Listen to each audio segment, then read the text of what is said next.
Hi there, this is Elise Bennin, your marketing mentor. And this is the podcast for you if and only if you are ready to leave the feast or famine syndrome behind, and I mean for good.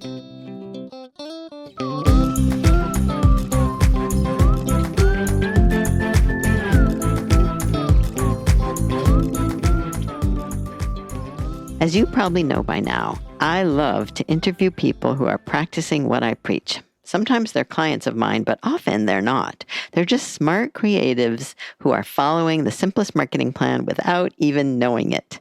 And they're finding that marketing works when you do it, and especially when you make it a daily habit and you don't get in your own way. That's exactly what Stacy Eleczko has done. The result? A thriving business within 3 short years. So listen and learn.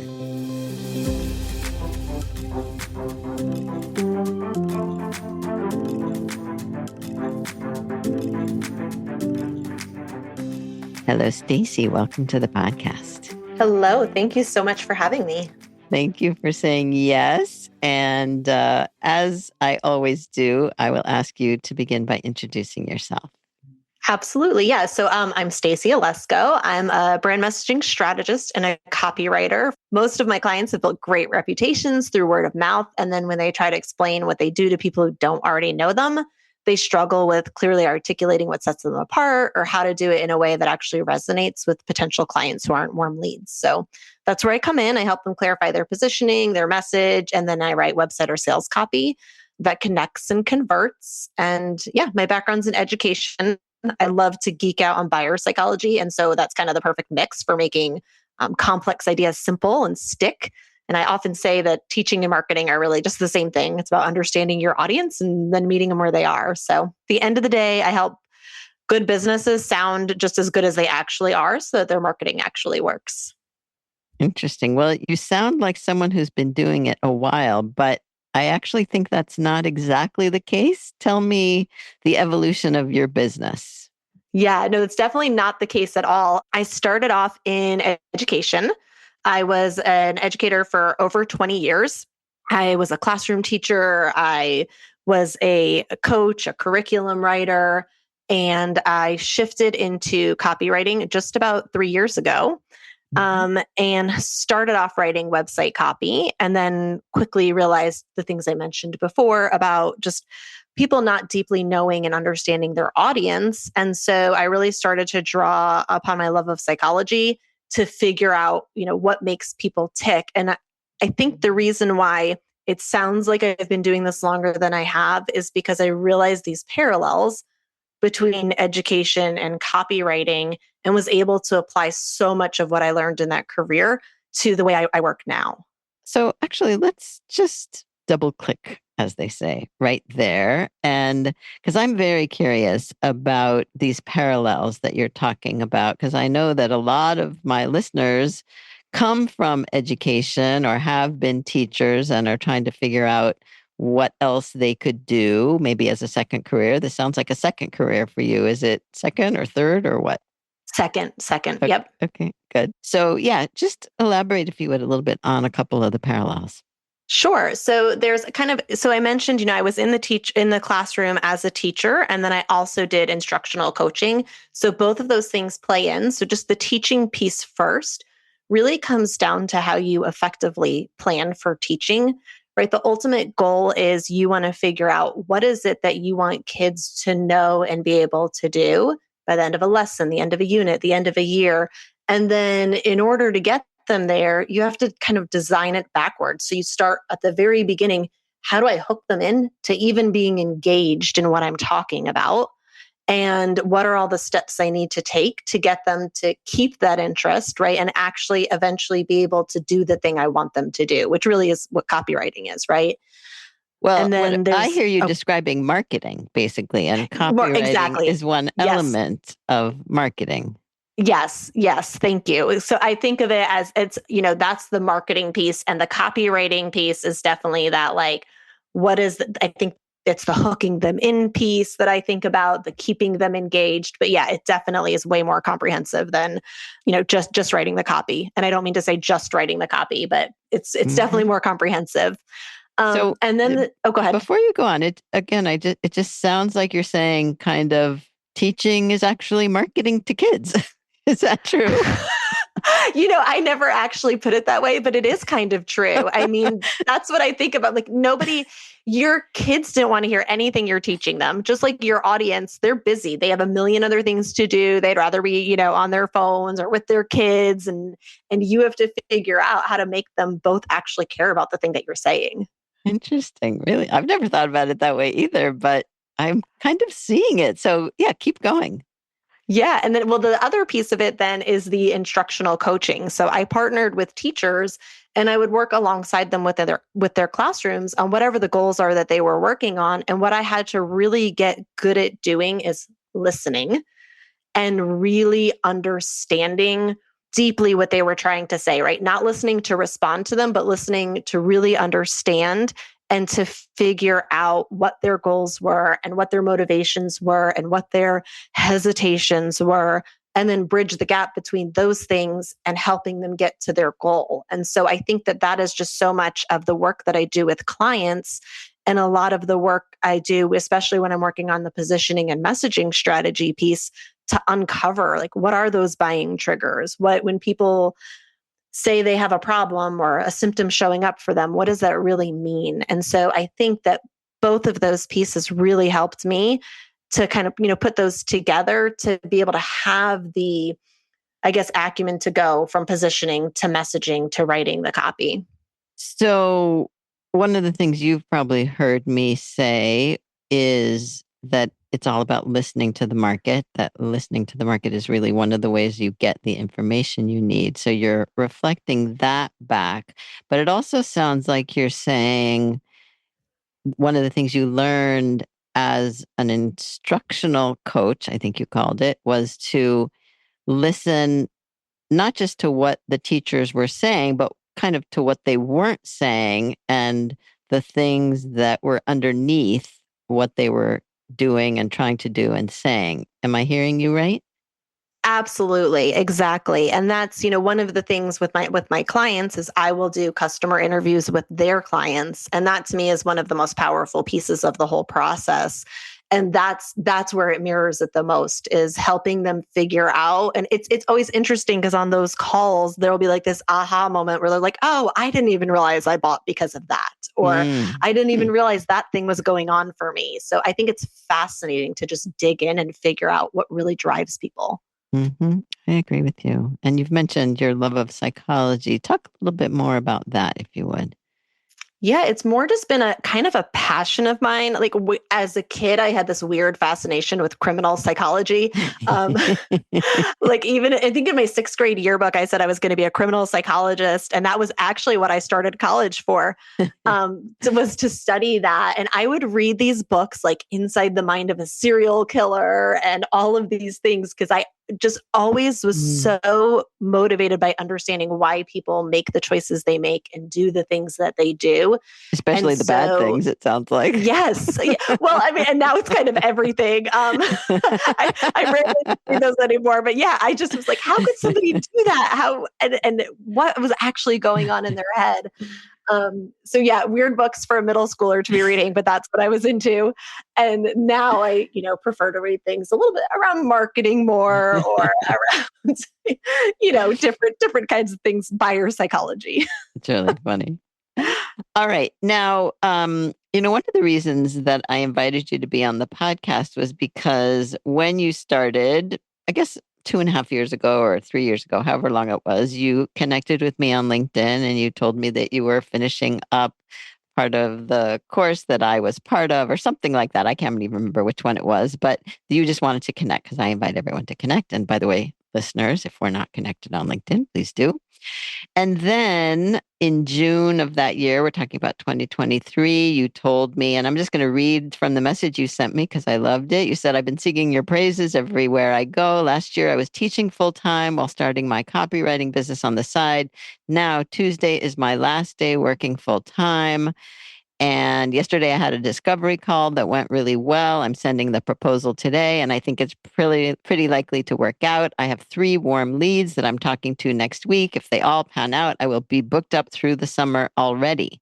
And then when I went to look at your website today, and we're talking at the end of October of 2025, it says now booking for January 2026. So what I want to know, Stacy, is what have you done in the last, let's say, 2.5 years to go from there to here? And I'm specifically asking about your own marketing and your own marketing strategy, but this is very, I would say, unusual. And that's why I wanted to highlight you because it sounds like you're doing all the right things. And I want to know what you're doing. Yeah, absolutely. I feel like I've been doing a little bit of everything, but I Okay. would say the biggest thing, if I had to just think of, one or two words, it's about relationships and connection for me. Hmm. And Hmm. that's what I've been focused on. So really, I do a lot of networking. I'm very active on LinkedIn and I use that to grow, real relationships and connect with people. It's led to amazing opportunities for collaborations, for partnerships. I have a newsletter. I just sent out issue 73, which blows my mind. Wow. Is it Yeah, weekly? Is it? it's weekly. Yep. That's a lot. It is. I almost gave up around issue 40 and then I'm just so glad that I stuck with it because there was a period of time there I was like, I don't know if I can keep this up. And it doesn't have to be Um, weekly, by the way. for me, I'm the kind of person who does well when I have a habit like that. And I knew that if I didn't do it Mhm. weekly, it just wasn't going to get done. Okay, good. So that's why I do that. And so, yeah, so I have that. And then I also just recently have been getting into speaking. I did a lot of speaking when I was in education. Sure. And I know it's something that I like doing and that I can do well. And so I've been starting to leverage that for my business too. Mhm.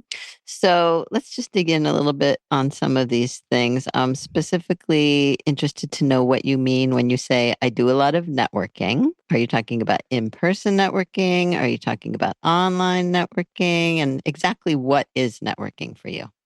Yeah, absolutely. Those are good questions. But I do both. I started off primarily networking, online, meeting people, having coffee chats with people, getting in the DMs on LinkedIn with people. Had some great conversations. There were some people that were local to me, so I said, "Hey, you want to meet for coffee instead?" We would meet for coffee. And at first, my networking wasn't very intentional. I didn't really know what I was doing. I was just connecting with all these people and having great conversations. And then I was realizing, like, oh, some of these conversations are helping grow my business, right? Like they should be. And some of them, I got made some great friendships, but some of them were just kind of like we'd finish this conversation, and I felt kind of like, well, what now? I started getting really strategic and just thinking about networking as, it's a place to grow your network, right? I like to meet and connect with people where I can provide value for them, where we can support each other, we can collaborate. If that turns into referrals and leads or client work, that's fantastic. But I think there's so many other ways that you can help support each other. So this year I've been really focusing since January on a lot of in-person networking, and I'm very fortunate that there's tons and tons of networking opportunities locally. Mhm. And so that's been just massive for growing my business, building those relationships. I recently in June or in July launched a membership called Content Circle where we help business owners create content for LinkedIn.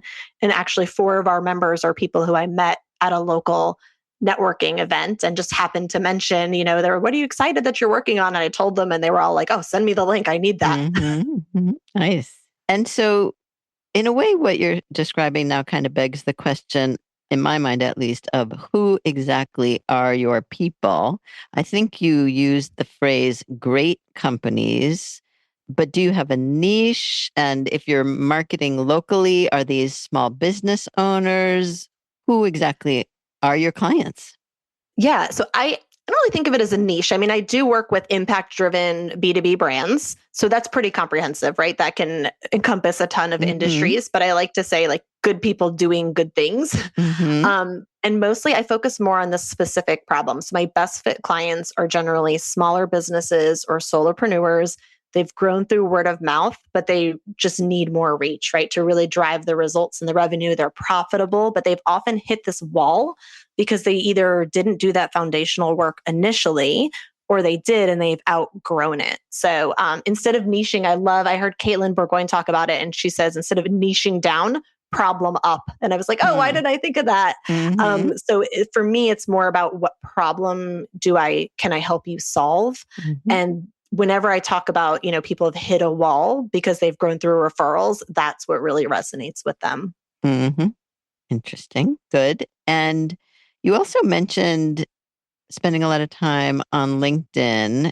There's so much one could be doing on LinkedIn, and a lot of it doesn't work at all. So tell us what is working for you on LinkedIn. It's just been engaging meaningfully. So I like to comment meaningfully on other people's posts. Doesn't that take a lot of time though, Stacy? So yes and no. I think it depends on, I think of like my time to value. It does take time, but you have to market your business. And for me, that is a way I count that as part of my marketing. And my business has grown so much through relationships. And really, I have had so many amazing opportunities. So it is well worth any time that I invest into it. And it's just like anything else. If you build a habit, and that was one of the huge things that I got from, I can't remember if it was like that 21-day course or that I did with you to start off with. I think you said just do 15 minutes a day on LinkedIn, just get started. And so for me, I'm on there daily because again, I'm the kind of person who needs a habit and I won't stop if I do it daily. And if I just went on a few days a week, I probably wouldn't. But I think it's time well spent. And one of the things I've been thinking about lately, actually, especially as we're starting to lay the foundation for 2026, is the fact that all of these efforts compound, really like an investment. And you've used that word investment as part of your marketing. But do you think about it? Do you see the compounding aspect also? I absolutely do. I was just talking about this with a couple people yesterday. As in fact, so many times I think people, especially when they're on LinkedIn, if they're posting, they feel like nothing's happening. I'm not getting any traction. And I've certainly had that feeling as well before too. But then you will get this DM in your inbox that, I've been following you for months and can we schedule a discovery call? Or this post really resonated. Or I was actually at my son's hockey game recently, and another mom that was there said something to me about, when you posted this thing on LinkedIn, and I didn't even know she was on LinkedIn. So people they're out there, they're paying attention. And absolutely, when you're top of mind, when you're visible, when you are consistently speaking and to the same thing, those results do compound. And like I mentioned, I've grown amazing relationships. I can think of one person in particular who we just connected, started engaging in the comments on each other's posts, eventually connected via a DM. And that was maybe just a year ago. And since then, we've partnered on a project. We refer work to each other. I went to a retreat she hosted in Mexico City earlier this year. She presented in my community earlier just yesterday. So it's the relationship results that have driven everything for me. You're singing my song there, Stacy. That's why I wanted you to share what you've learned. It's awesome. Anything else you want to add about your marketing before we talk about AI? I don't think so. I think that pretty much covers it. Okay, good. So yeah, let's talk about AI. I'm asking everyone about AI these days. And in a way, the question, it's kind of a two-part question. One could be, how are you using it? And the other could be, are you afraid it's going to replace you? How are your clients using it? Okay, so I use it very frequently. I use it for busy work. And then I also use it, and I will say with guardrails, I use it as a thought partner. Let me kind of break those both down first, what I mean by those, and then I'll tackle your second question. Okay. So for the busy work, there's so many things that tools have been able to replace for me, like proposals. I used to take hours to craft a proposal. Now I can put the call transcript into ChatGPT. I've created a custom GPT to work out my proposals. I have a first draft done in 5 minutes. I can make some tweaks to it and send it off. It's literally just saved me hours. So I love when I can find uses like that. And I do use it in my client work for things like I did a competitor analysis for a tech startup that I'm working with. And I looked at 6 of their direct competitors, collected all of this information, And all I had to do was put that into Chat GPT. I had it create a spreadsheet for me that would have taken me hours to create, but it was just easy. It took my information and compiled it. And it also saves me a ton of time. One of my favorite uses is actually working on my newsletter. I used to spend probably an hour and a half just like typing up my first draft of my newsletter. And now I do my first draft in about 20 minutes just by talking into Chat GPT. And so trying to find, uses like that. And then I said, as a thought partner, and I say that hesitantly because there's no real replacement for a human or critical or strategic thinking.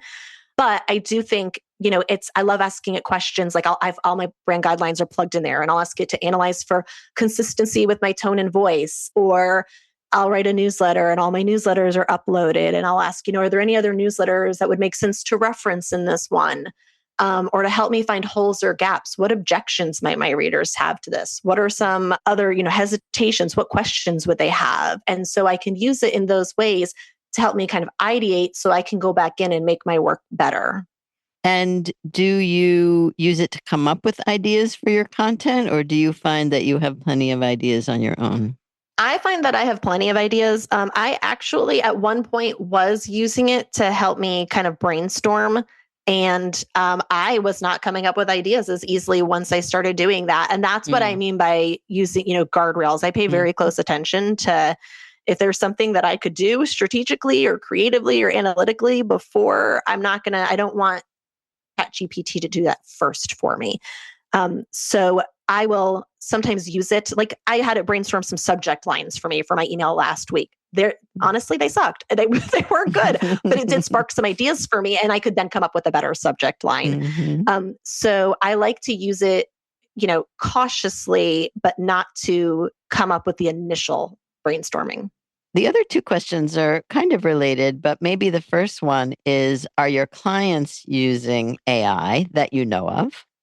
So that varies. It really depends. I'm working with a tech startup right now. So yes, they are definitely using AI. I think that it depends. So some of them are already using it within their businesses and their workflows.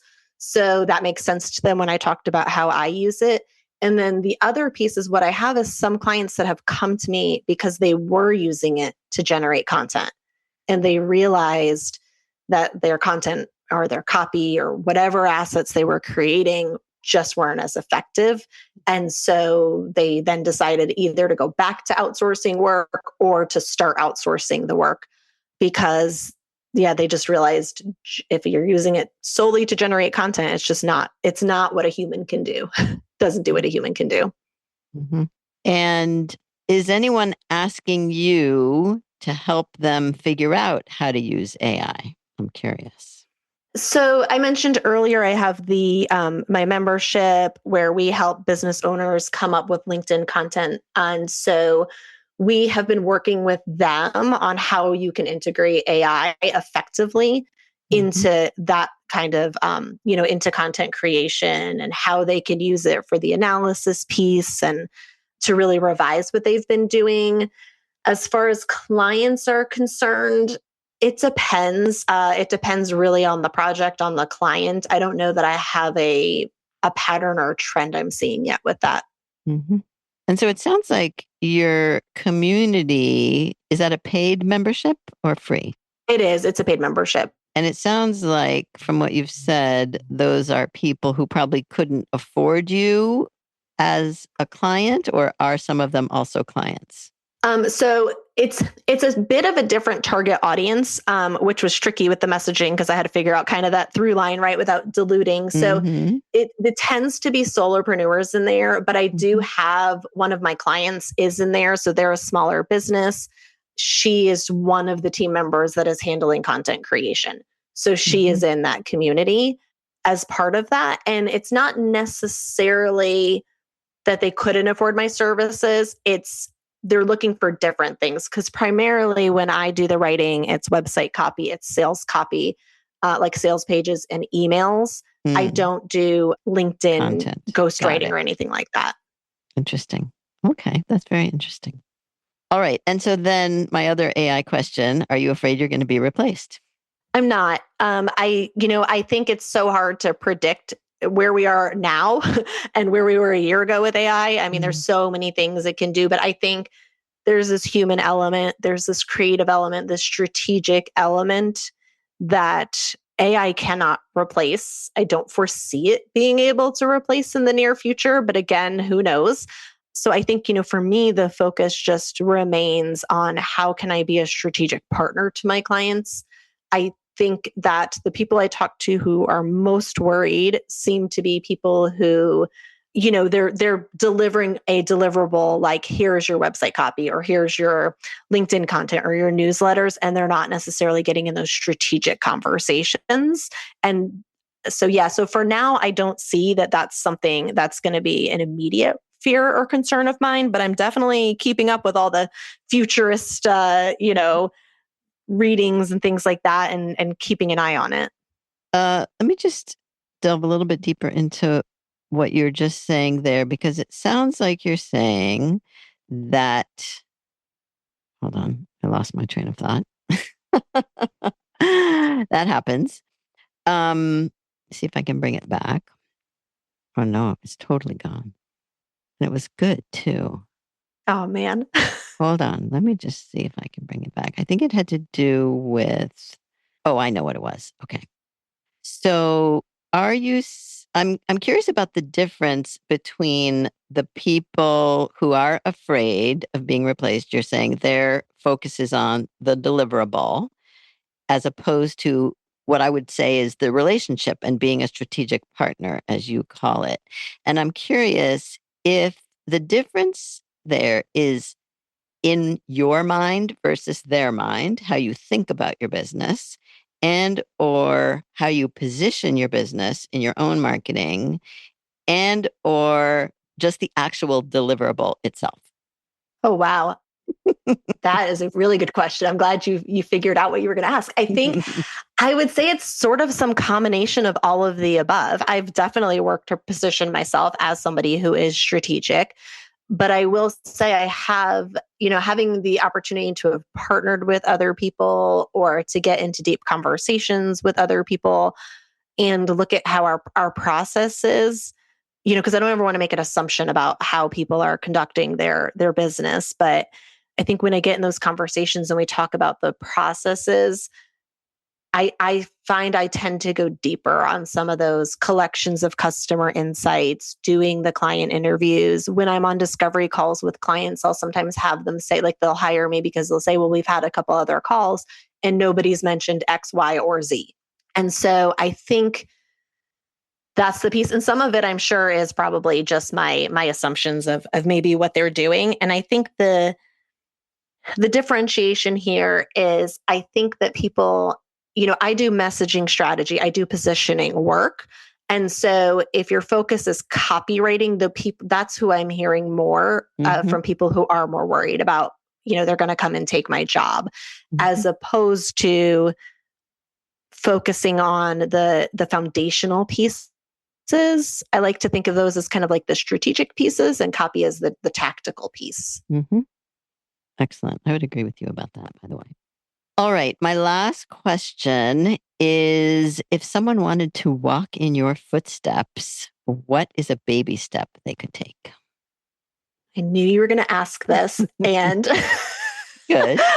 I know that's your signature question there. Exactly. I think for me, everything comes back to connection. Mhm. So I'm going to cheat and I'm going to give two different baby steps, That's just fine. depending on That's where people fine. are. So I'm going to say if what you are looking to do is just grow your network and create more connections and build that side of your business, then I would say the baby step would be to schedule a coffee chat with somebody you're interested in connecting with.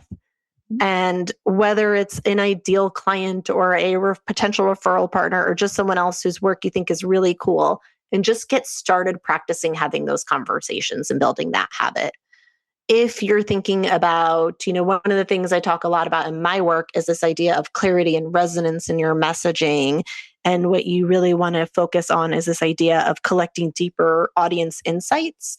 Then I think my baby step would be like, start by listening before you write. So find something recent, like a recent client testimonial or a comment or a message, and pick some language that they've used and use that language in your next piece of writing, and start to shift from listening before you're writing so that you are communicating and connecting on a more resonant level. Awesome. Beautiful. All right. Thank you, Stacy. Tell the people where they can find you. Absolutely. Well, I am on LinkedIn. Like I said, I'm there daily. So I would definitely love to connect. It's, oh goodness, the Copy by Just, Stacy is the handle. yeah. And just spell your last name so people Yes, it is know. ELECZKO. And then also my website is my name as well, stacyeleczko.com. You can find me there. And so, yeah, that's my main source is LinkedIn. And then I would love for people to also subscribe to my newsletter, which I don't know if you could put the link in the notes, or Sure.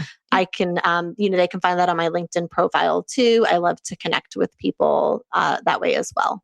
Beautiful. All right. Thank you again so much, Stacy, for sharing what's working for you so generously. And perhaps we'll have a part 2 next year and see how much further you've come. I love it. Thank you so much again for having me. This was really fun. If you want to walk in Stacy's footsteps, then the baby step to take is to build the marketing habit. She talked a lot about that throughout the conversation, and her suggestion is a networking baby step. Invite someone for a coffee. Sounds simple, right? Could even be fun. So try it. And if you want my help figuring all this out, then I hope you'll take advantage of my free mentoring session. You can find that and lots more resources, including the simplest marketing plan, at marketing-mentor.com. So enjoy, and I'll see you next time.